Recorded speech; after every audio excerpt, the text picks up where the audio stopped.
Eu sou Fernando Gabeira e este é o programa Capital Natural. Continuamos com nossa série de programas sobre economia criativa e sua relação com o desenvolvimento sustentável. O que uma cidade precisa para ser criativa? As pessoas e empresas criativas são atraídas para cidades que oferecem melhor qualidade de vida? São Paulo é considerada a cidade mais criativa do Brasil e, ao mesmo tempo, uma das mais difíceis de se viver. Essa contradição e muitas outras nós vamos discutir aqui com Danilo Miranda, diretor do SESC de São Paulo, e com Carlos Leite, especialista em cidades sustentáveis. Carlos, hoje em dia nós compramos, vendemos, namoramos, fazemos tudo pela internet. Qual o papel que as ruas e os bairros têm numa economia criativa? O papel fundamental, Gabeira. A sua frase é muito boa. Vale a pena a gente lembrar o seguinte: na virada do milênio, muita gente, muitos teóricos, com a chegada da internet, estavam apregoando o fim das cidades, o fim do espaço físico, né? Muita gente em Nova York dizia que Nova York, como a meca, né, da inovação e da criatividade, justamente pela concentração de diversidade, que é o que faz uma cidade criativa, iria morrer. E, no entanto, Nova York nunca esteve tão pujante, criativa e inovadora como hoje, né? A cidade onde foi inventado o sutiã há 60 anos atrás, né? Não porque havia muitas fábricas de lingerie, mas porque ali haviam as pessoas criativas nas ruas, né? Então, eu acho que uma coisa, na verdade, só corrobora a outra, né? As pessoas nunca interagiram tanto virtualmente, mas as cidades mais interessantes são aquelas em que as pessoas ainda estão na rua fazendo interação. Sem dúvida. Danilo, você está há 20 anos na direção do SESC de São Paulo, um dos projetos mais bem-sucedidos do mundo. Opa! O que você acha da qualidade de vida na cidade do ponto de vista da economia criativa? Ela ajuda? Olha, São Paulo é uma cidade incrível, porque são muitas cidades numa só. Talvez seja, de fato, como você disse, a cidade mais criativa do Brasil, porque aqui você dispõe de equipamentos, de perspectivas, de oportunidades, de interesse e de uma população vibrante, proveniente do Brasil e parte do mundo inteiro. Então, existe realmente uma vibração, um entendimento assim, do que significa inovar, criar, ir atrás, enfim. Isso é um lado muito interessante. Por outro lado, é uma cidade com contradições gravíssimas também. É uma cidade onde a mobilidade está cada vez mais dificultada. Eu fico pensando como pode uma cidade dar abrigo a uma população inteligente, capaz, criativa, se as pessoas, para se deslocar de um ponto para outro, têm uma dificuldade tão grande. Esse é um problema muito grave em São Paulo hoje. E isso a gente experimenta a todo momento. Então, São Paulo tem essa contradição muito curiosa, que é muito comum no Brasil todo, mas em São Paulo está muito presente, de ter o que há de melhor e, de certa forma, o que há de pior do nosso crescimento, do nosso desenvolvimento, da nossa civilização atual. Há alguns anos o SESC mudou a sua sede da Avenida Paulista para Belenzinho, um bairro na Zona Leste. É verdade. De uma área mais rica para uma área mais pobre. É verdade. O que representou para essa região a presença do SESC? Exatamente, Gabeira. A intenção nossa foi, primeiro, aproveitar o espaço que nós temos na principal avenida da cidade, que é a Avenida Paulista, na minha opinião, pela sua localização, pelo que representa, pela facilidade de acesso, pela sua visibilidade, por vários motivos. A nossa sede que lá estava, usar para uma utilização de caráter finalístico, usado para a clientela, usado para o povo, usado para a utilização dos nossos equipamentos voltados para a atividade social e cultural que nós desenvolvemos. E fomos para o Belenzinho. Belenzinho, na Zona Leste, é curiosamente uma situação muito interessante, porque é a região da cidade de São Paulo maior, mais volumosa, com a maior população. Se você dividir a cidade em 4 partes, ou em 5 com o centro e as 4 pontos cardeais, nós teremos na Zona Leste a maior de todas, são quase 5 milhões de habitantes. E, no entanto, não dispunha de equipamentos como nós vemos necessário. Então, a presença do SESC no Belenzinho significou uma alteração, está significando, uma alteração absolutamente profunda no bairro, com outras iniciativas, obviamente. Nós não nos julgamos únicos de inovadores, existem muitas outras instituições que lá estão também. Mas, de qualquer forma, esse esforço que o SESC, mais outras instituições, estão fazendo, significa levar para o Belenzinho, para a Zona Leste, para o centro da Zona Leste, Tatuapé, Moca e outros bairros da região, uma oportunidade de contato com a cultura, com o pensamento, com a reflexão, com a discussão, com o tempo livre bem aproveitado, com, enfim, toda uma perspectiva e uma programação muito intensa voltada para a população. Carlos, algumas das maiores cidades do mundo, como Barcelona, vêm investindo em redesenhar os espaços da cidade para abrigar atividades criativas. Como funciona isso? Quando um espaço urbano é adequado para isso? Em outras palavras, basta ter um plano para transformar a cidade numa cidade criativa?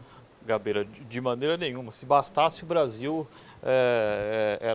todas as nossas cidades seriam Claro. excelentes, né? Porque o que se tem de plano aqui que não se concretiza, né? É a nossa tradição, infelizmente. Mas mais ou menos, eu diria, né? O caso de Barcelona, ele é exemplar, ele é muito interessante, né? Conheço bem. Barcelona, há 12 anos, começou um programa de reinventar todo um território fabril, que era o Poblenou, né? Desativado, seria grande parte aqui, justamente onde está o SESC, né? Belenzinho. Brás, Belenzinho, Moca, antiga área industrial, típica das cidades do século XX, e que se haviram aí, perderam suas funções, populações, etc. Então, o que a gente chama de fazer a cidade crescer para dentro, né? Fazer um redesenvolvimento mais compacto, uma cidade mais sustentável, mais compacta, ao invés de deixar a população ir morar em condomínios fechados, distantes de tudo e usando o carro para tudo. É o oposto disso. Nesse sentido, é um modelo interessante. No caso deles, eles agregaram uma função, que é o carro-chefe econômico, que eles têm a meta de ser o Vale do Silício da Europa neste século XXI. Né? Estão chamando muitas empresas aí de formação e tecnologia. Foram ajudados pelas Olimpíadas e pelo Fórum Universal de Esculturas e muitos outros eventos também. Né? Numa cidade que tem uma tradição, vou dizer assim, republicana, né? De cuidar do chão, do espaço público, da res pública, né? De uma maneira fantástica. Né?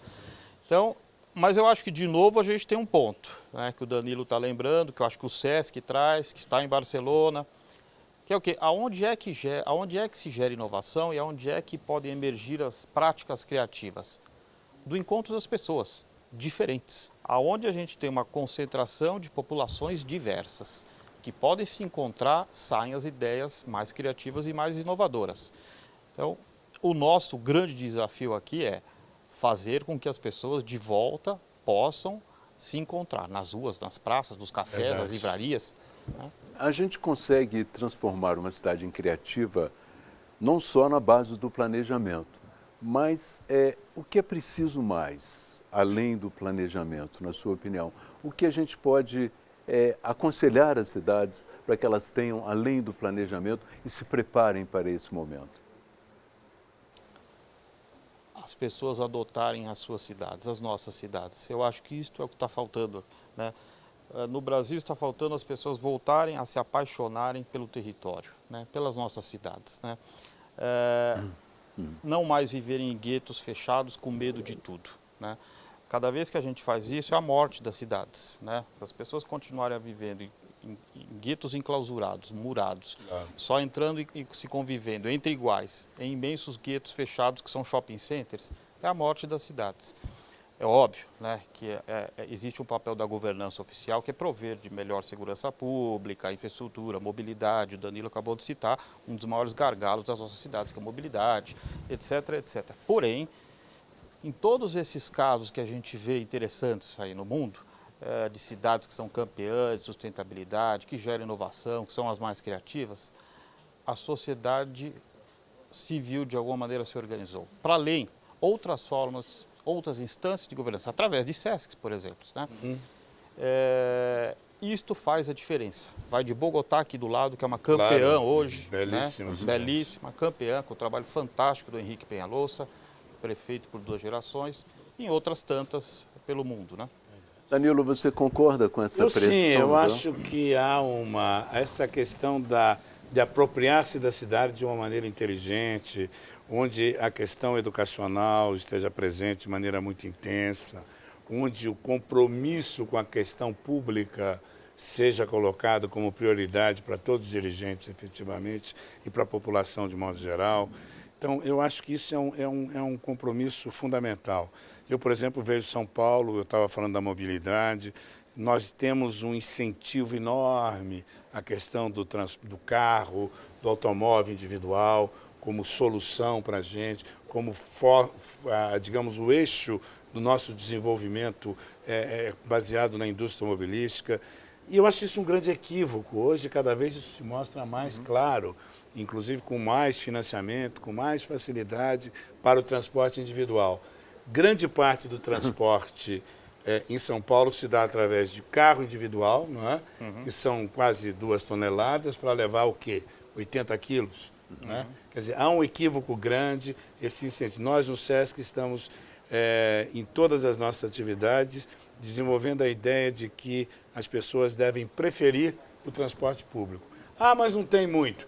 Force para que tenha, batalhe para que tenha, melhore o transporte público, lute por ele. Mas a questão é outra. Ou, se nós não entrarmos nessa onda do transporte público em São Paulo, em pouco tempo essa cidade vai ficar mais impedida de funcionar do que já está. Teremos um apagão. Um apagão da cidade. Vamos agora para um rápido intervalo. Na volta, vamos falar de algumas experiências, como as de São Paulo.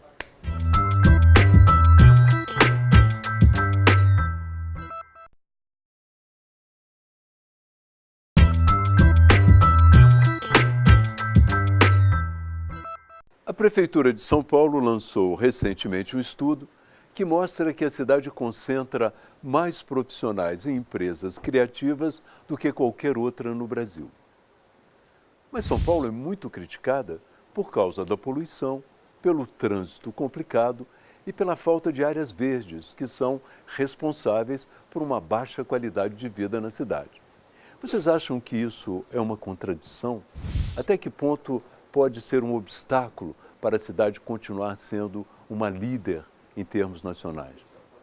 Bom, eu não acho que seja uma contradição. Eu acho que o Brasil é uma contradição inteira, de toda a parte. Nós somos um país que temos avanços extraordinários e atrasos extraordinários. A questão toda é que um esforço grande na cidade tem que ser feito por todos os níveis, mas sobretudo pela sociedade civil, acompanhando e sendo acompanhado pelas autoridades, pelas instituições, pelas empresas, enfim, para mudar, para alterar esse quadro tão, digamos, negativo da cidade de São Paulo no que diz respeito à mobilidade, à poluição e à falta de áreas verdes.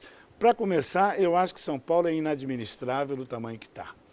São Paulo é uma cidade que tinha que ser dividida em várias outras comunidades. Eu defendo essa tese. São Paulo não é uma cidade de um centro único, tem um centro grande, mas tem inúmeros outros centros espalhados por toda a cidade e também na sua periferia. Então, esse entendimento, essa leitura da cidade exige um conhecimento mais aprofundado para a gente. Esse conhecimento vai permitir esse aprofundamento e, com isso, de alguma forma, uma maneira de poder atacar de maneira objetiva, através de movimentos da comunidade, indicadores fundamentais sobre saúde, educação, cultura, lazer, transporte, violência, enfim, todos os aspectos que mobilizam a vida da cidade. Você acha que São Paulo vai resolver essa aparente contradição entre qualidade de vida e atração de empresas e indivíduos criativos?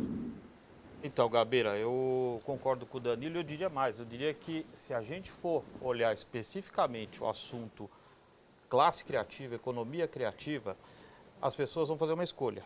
Ou seja, o que eu estou querendo dizer é o seguinte, São Paulo é tudo isso que o Danilo descreveu, muito em função do que foi feito no século XX, o sucesso com os gaps e contradições. Mas é um modelinho de pisar no acelerador, crescemos, crescemos, crescemos, desenvolver, ponto. O desafio para todos hoje, e isso tem tudo a ver com uma cidade mais criativa, é desenvolver de uma maneira mais inteligente, com sustentabilidade. E isso quer dizer o seguinte, o capital humano, que é fundamental em qualquer cidade criativa, trechos de cidades criativas, esse é um capital que migra, muda muito facilmente. Se São Paulo não vencer o seu gargalo e não for uma cidade mais interessante, com mais qualidade de vida, mais propícias às pessoas viverem aqui, esse tipo que se chama de né, pelos estudiosos, aí, Richard Florida, Eduardo Gleiser, que estão na moda, os macroeconomistas que estudam esse assunto hoje, esse capital sai daqui, né? O que seria uma perda fantástica. Eu não acho que isso está em vias de acontecer, mas São Paulo precisa migrar para um outro modelo, ou seja, atrair um capital intelectual, indústrias inovadoras, bairros criativos, etc., faz parte deste pacotinho uma cidade com qualidade de vida interessante, né? Não é só trazer empresas e universidades de ponta, não é mais isso. Muita coisa acontece simultaneamente na cidade. As propostas são cada vez mais inovadoras. Em abril, houve uma iniciativa que buscou trazer as atividades criativas para a rua.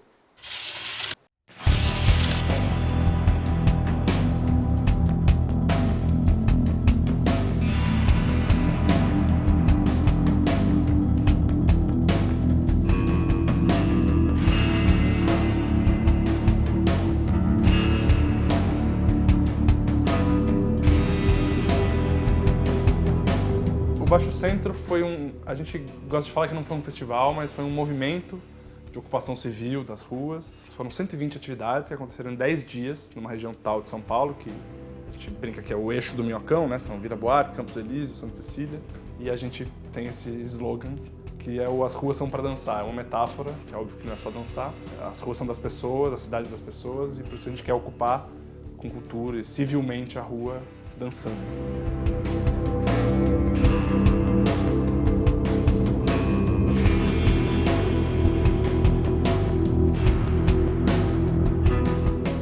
A gente conseguiu criar uma rede de pessoas que colaboram a partir da internet e aí conseguiu conectar todos os artistas que estavam interessados no direito à cidade, que é isso que nos une, né? E aí a gente começou a pensar que o que a gente estava falando era de uma arte pública, a gente estava falando do direito à cidade, a gente estava falando de uma ruptura de modelos, tanto de produção cultural quanto de vida, né? De ideologia política com a cidade, sabe?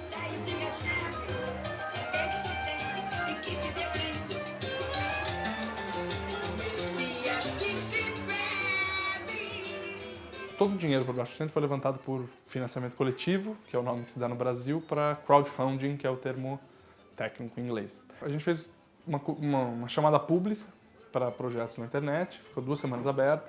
E aí, quando a gente fala em programação colaborativa, porque é isso que aconteceu, as pessoas mesmo que se inscreviam, elas diziam, para mim é bom tocar na sexta, a tal hora. Então, a gente só decupando aquilo, tudo que já se inscreveram, a gente já tinha uma programação.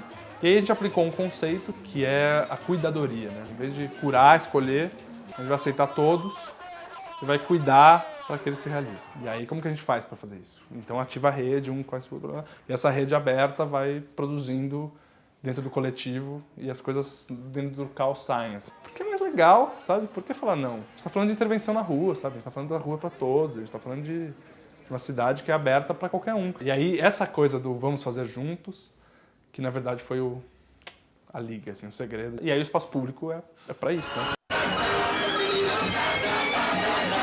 A gente tem falado muito isso, vamos retomar as ruas, que na verdade elas nunca deixaram de ser nossas, assim, não tem uma retomada, né?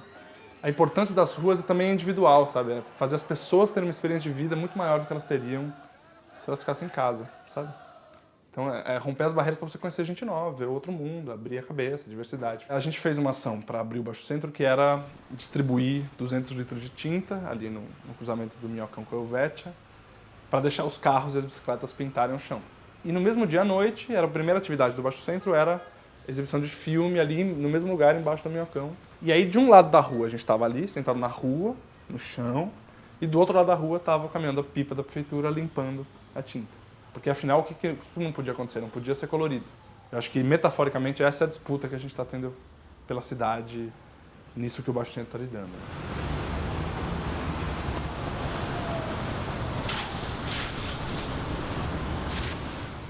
A gente queria realmente fazer uma coisa que fosse a ocupação civil das ruas, com as pessoas associadas, e aí entra o pequeno comércio, o cara que tem um teatro, o cara que é o artista, o cara que é o produtor. Enfim. Isso passava por simplesmente fazer. Né? Tem um mercado de flores no Arocho para dar energia, a gente não precisa pedir autorização. Se tem algum legado, porque as coisas foram muito efêmeras, e também é bom que seja efêmero, né? É o legado da possibilidade, sabe? É possível. Então, talvez uma mensagem seja essa. Faz, simplesmente faz, sabe?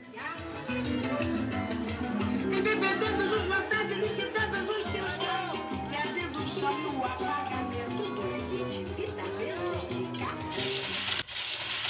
Qual a mensagem que esses jovens estão querendo passar com o Festival Baixo Centro? Eu acho que tem muito a ver com esse esforço enorme que a sociedade inteira, em outras partes até, e aqui também faz, no sentido de se apropriar da sua vida, do seu destino, do que desejam fazer de fato. E a ocupação da cidade, para mim, é algo absolutamente indispensável para que a comunidade, de fato, tenha consciência da mudança e da necessidade da mudança. São jovens que têm uma ideia bastante, digamos, comunitária, é algo que tem uma bandeira nova a colocar à disposição. Para nós, da nossa geração, que tivemos muitas bandeiras na idade, e hoje a gente sente uma falta de bandeiras, de certa maneira, eu acho que uma grande bandeira é essa: ocupem a cidade de uma maneira absolutamente criativa. E aí, nesse sentido, esse movimento do Baixo Centro reflete esse tipo de desejo. Tem um quê de indignação, tem um quê de tentativa de mudança, tem o quê de proposta, mas tem, sobretudo, um desejo de participação usando essa linguagem do simbólico, da arte, do envolvimento da comunidade, onde a música, a dança, a manifestação das artes plásticas tem um papel. Então, eu acho que é absolutamente fundamental nós entendermos isso sob esse ângulo, sob esse ponto de vista.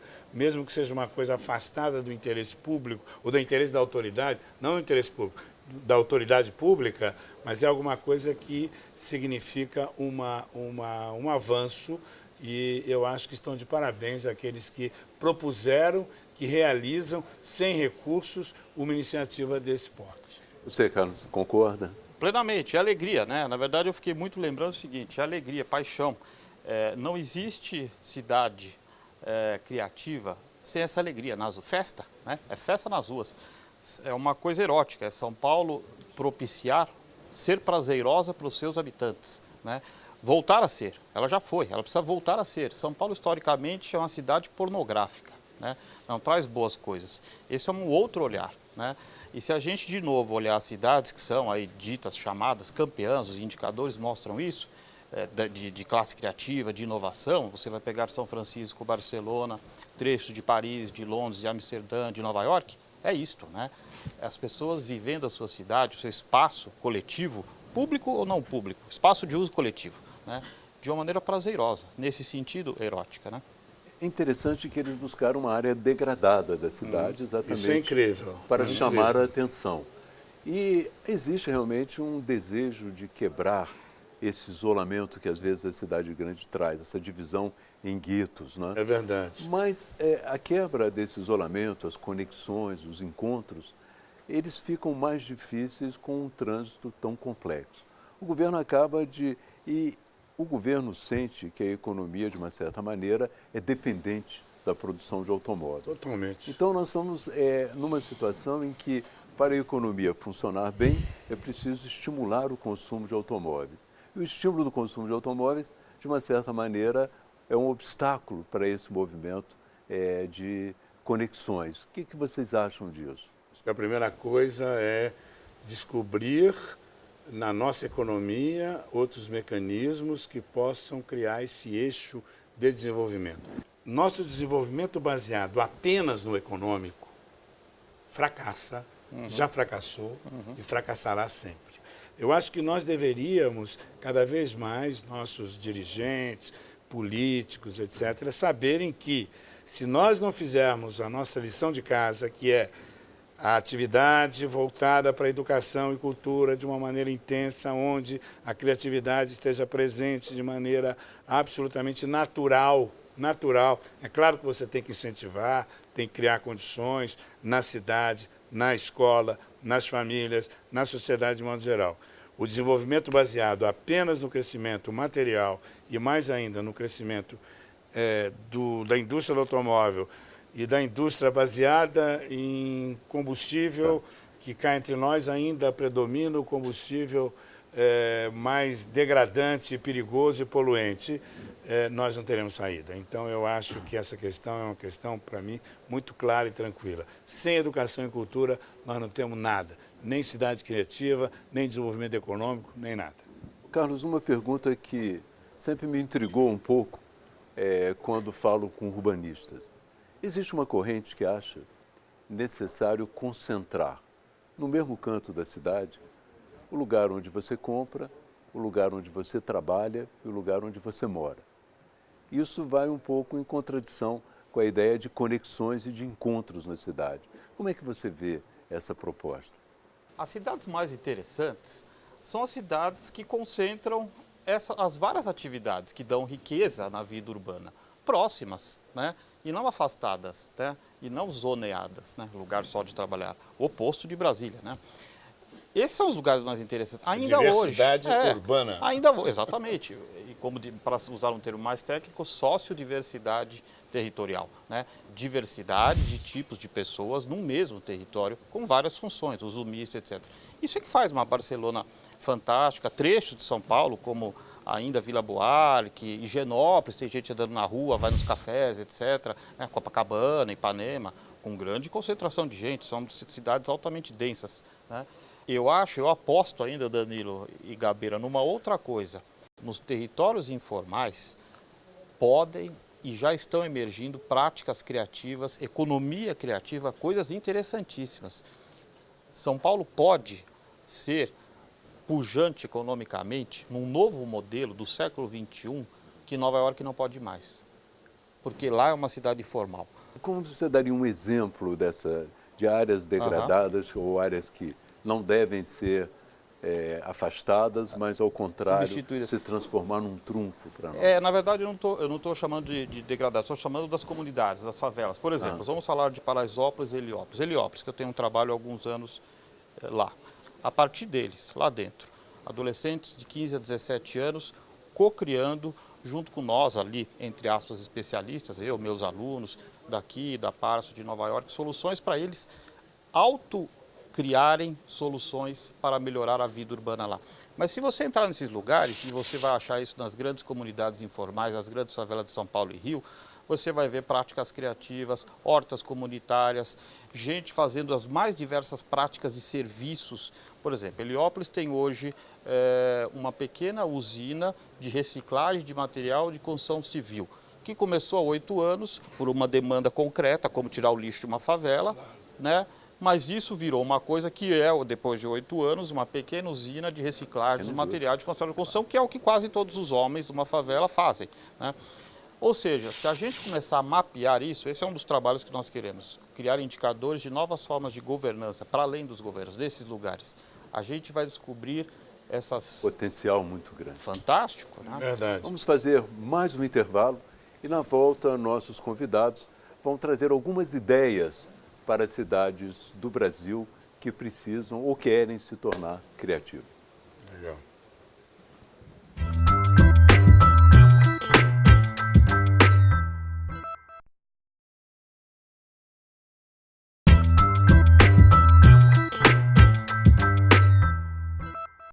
Estamos no Capital Natural e para finalizar essa entrevista com Carlos Leite e Danilo Miranda, vamos perguntar aos dois quais são as propostas que nós podemos apresentar para as cidades brasileiras no sentido de que se tornem também criativas.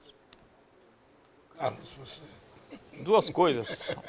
Uma sugestão para o Danilo, mas a primeira coisa eu diria, publicizar as boas práticas que nós temos. Verdade. Né? Nós ideia. temos, o Brasil tem um potencial incrível, mas que está sempre latente, sempre adormecido. Né? Por exemplo, Curitiba já foi, e é verdade, a campeã de sustentabilidade do Brasil. Foi, né? Foi feito durante 20 anos um trabalho fantástico, que ganhou um monte de prêmios no mundo. Nenhuma cidade brasileira adotou nenhuma daquelas práticas feitas lá durante 20 anos. O Brasil não publiciza as suas práticas, não copia as boas experiências. Isso é uma pena, né? Isso é uma perda de potencial, de capital natural incrível. Isso, eu diria que é uma coisa que eu sugeriria para as cidades. A outra é uma sugestão ao Danilo, eu faria. Né? O SESC já tem uma tradição fantástica no Brasil de ser um capital de uma semente num território onde gera pujança de inovação, criatividade, qualificação, cultura, arte, etc., dinamismo. Incrível, né? Que não é governamental, né? Que vai além, uma nova forma de governança. Fantástico, né? E se o SESC começasse a ter uma explosão de pequenos, variados SESCs nesses territórios informais, por exemplo, nas grandes cidades brasileiras? Boa ideia. Inclusive, aqui em São Paulo, eu já fui procurado até pela administração municipal, no sentido de instalar em algumas das grandes favelas de São Paulo, das grandes comunidades de São Paulo, uma unidade do SESC. No Rio de Janeiro, o SESC do Rio e o Departamento Nacional do SESC também tem feito um trabalho importante em algumas comunidades em volta do SESC, e isso tem acontecido em outras cidades também do Brasil. Essa é uma ideia, eu acho, que significativa. Mas o que está por trás dessa ideia é a valorização da cultura, do lazer, do uso do tempo livre de maneira criativa, de maneira inteligente, que é o que o SESC propõe, né? Propõe exatamente esse tipo de ação através da atividade esportiva, através da atividade física em geral, atividade de lazer e, sobretudo, atividade cultural, porque ela lida com o imaginário, lida com o simbólico de maneira muito eficiente. Então, isso é importante. Você falou das boas práticas e realmente aqui nós tivemos a experiência do Baixo Centro e outras ideias que surgem, muitas delas estão nesse percurso da cultura, estão muito próximo dessa questão dos valores. A cultura trabalha com valores. Não adianta a gente querer impor determinadas ideias, iniciativas, se não tiver um processo cultural que acompanhe. Por exemplo, uma questão seríssima que eu acho fundamental é a questão dos resíduos, né? É a questão do lixo reciclável, do aproveitamento do lixo reciclável e toda essa questão dos resíduos, de como lidar com isso de uma maneira inteligente, de uma maneira até mesmo economicamente válida, podendo dar até emprego em determinadas situações para determinado tipo de utilização. Então, isso tudo tem a ver o quê? Com conhecimento, tem a ver com boa vontade para que isso seja bem orientado. Os catadores, no caso de São Paulo e no Brasil todo, eu sei disso, existe toda uma tradição voltada para essa questão do resíduo. E o resíduo, acompanhado da questão da ocupação adequada do tempo livre, altera substancialmente a questão da vida das pessoas. Uma outra questão é o saneamento, né? Enquanto nós acharmos que fazer saneamento é uma coisa que não dá voto, nós corremos seríssimos riscos. Então, saneamento significa saúde, saneamento significa uma vida mais saudável, efetivamente, e base para uma educação melhor, para um entendimento melhor entre as pessoas e aquela coisa da poluição terrível que existe nas cidades. Mas, voltando à questão da educação, saneamento, cultura e lazer, nós teremos um país melhor. Muito obrigado, Danilo. Muito obrigado, Carlos. Conversamos hoje com Danilo Santos Miranda, diretor do SESC São Paulo, e Carlos Leite, urbanista e professor da Universidade Mackenzie, que está lançando esse livro, Cidades Sustentáveis, Cidades Inteligentes. Fique com a gente, este é o Capital Natural.